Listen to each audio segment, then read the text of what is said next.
حامیم، قسم ہے اس کتاب کی جو حق کو واضح کرنے والی ہے کہ ہم نے اسے ایک مبارک رات میں اتارا ہے، کیونکہ ہم لوگوں کو خبردار کرنے والے تھے۔ اسی رات میں ہر حکیمانہ معاملہ ہمارے حکم سے طے کیا جاتا ہے۔ نیز ہم ایک پیغمبر بھیجنے والے تھے تاکہ تمہارے رب کی طرف سے رحمت کا معاملہ ہو۔ یقیناً وہی ہے جو ہر بات سننے والا، ہر چیز جاننے والا ہے، جو سارے آسمانوں اور زمین کا اور ان کے درمیان ہر چیز کا رب ہے، اگر تم واقعی یقین کرنے والے ہو۔ اس کے سوا کوئی معبود نہیں ہے۔ وہ زندگی بھی دیتا ہے اور موت بھی۔ وہ تمہارا بھی رب ہے اور تمہارے پہلے گزرے ہوئے باپ دادوں کا بھی رب۔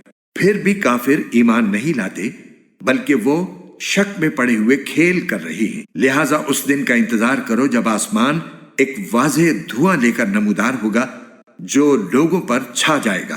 یہ ایک دردناک سزا ہے۔ اس وقت یہ لوگ کہیں گے کہ اے ہمارے پروردگار، ہم سے یہ عذاب دور کر دیجئے، ہم ضرور ایمان لے آئیں گے۔ ان کو نصیحت کہاں ہوتی ہے، حالانکہ ان کے پاس ایسا پیغمبر آیا ہے جس نے حقیقت کو کھول کر رکھ دیا ہے۔ پھر بھی یہ لوگ اس سے منہ موڑے رہے اور کہنے لگے کہ یہ سکھایا پڑھایا ہوا ہے، دیوانہ ہے۔ اچھا، ہم عذاب کو کچھ عرصے تک ہٹا دیتے ہیں، یقین ہے کہ تم پھر اسی حالت پر لوٹ آؤ گے۔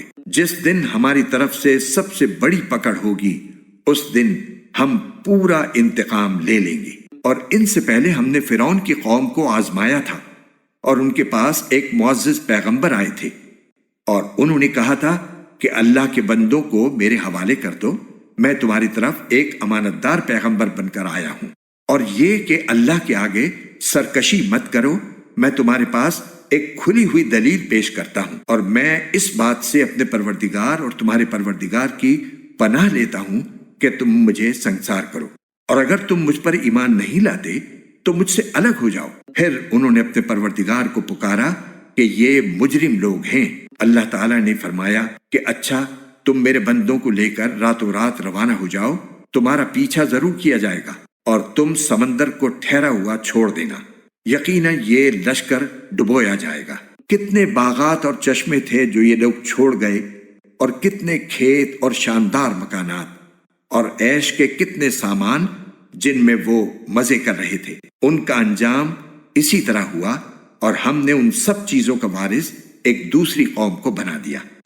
پھر نہ ان پر آسمان رویا نہ زمین، اور نہ ان کو کچھ مہلت دی گئی، اور بنی اسرائیل کو ہم نے ذلت کے عذاب سے نجات دے دی، یعنی فرعون سے۔ حقیقت یہ ہے کہ وہ بڑا سرکش، حد سے گزرے ہوئے لوگوں میں سے تھا، اور ہم نے ان کو اپنے علم کے مطابق دنیا جہان والوں پر فوقیت دی، اور ان کو ایسی نشانیاں دیں جن میں کھلا ہوا انعام تھا۔ یہ لوگ صاف کہتے ہیں کہ اور کچھ نہیں ہے، بس ہماری وہی پہلی موت ہوگی اور ہمیں دوبارہ زندہ نہیں کیا جائے گا۔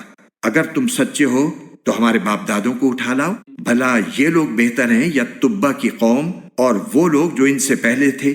ہم نے ان سب کو ہلاک کر دیا، کیونکہ وہ یقینی طور پر مجرم لوگ تھے، اور ہم نے آسمانوں اور زمین اور ان کے درمیان کی چیزیں بے فائدہ کھیل کرنے کے لیے پیدا نہیں کر دی ہیں، ہم نے انہیں برحق مقصد ہی کے لیے پیدا کیا ہے، لیکن ان میں سے اکثر لوگ سمجھتے نہیں ہیں۔ حقیقت یہ ہے کہ فیصلے کا دن ان سب کی مقررہ میعاد ہے، جس دن کوئی حمایتی کسی حمایتی کے ذرا بھی کام نہیں آئے گا، اور ان میں سے کسی کی کوئی مدد نہیں کی جائے گی سوائے اس کے جس پر اللہ رحم فرمائے۔ یقیناً وہ مکمل اقتدار کا مالک بھی ہے، بہت مہربان بھی۔ یقین جانو کہ زقوم کا درخت گناہگار کا کھانا ہوگا، تیل کی تلچھٹ جیسا۔ وہ لوگوں کے پیٹ میں اس طرح جوش مارے گا جیسے کھولتا ہوا پانی۔ فرشتوں سے کہا جائے گا، اس کو پکڑو اور گھسیٹ کر دوزخ کے بیچوں بیچ تک لے جاؤ، پھر اس کے سر کے اوپر کھولتے ہوئے پانی کا عذاب انڈیل دو۔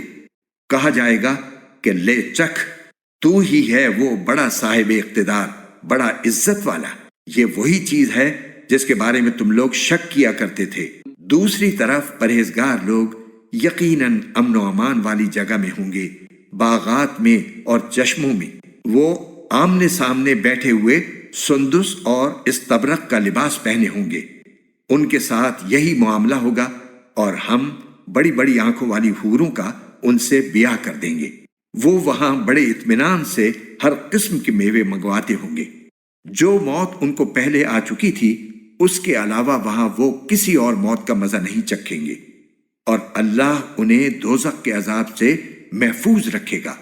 یہ سب تمہارے پروردگار کی طرف سے فضل ہوگا، انسان کے لیے زبردست کامیابی یہی ہے۔ غرض اے پیغمبر، ہم نے اس قرآن کو تمہاری زبان میں آسان بنا دیا ہے تاکہ لوگ نصیحت حاصل کریں۔ اب تم بھی انتظار کرو، یہ لوگ بھی انتظار کر رہے ہیں۔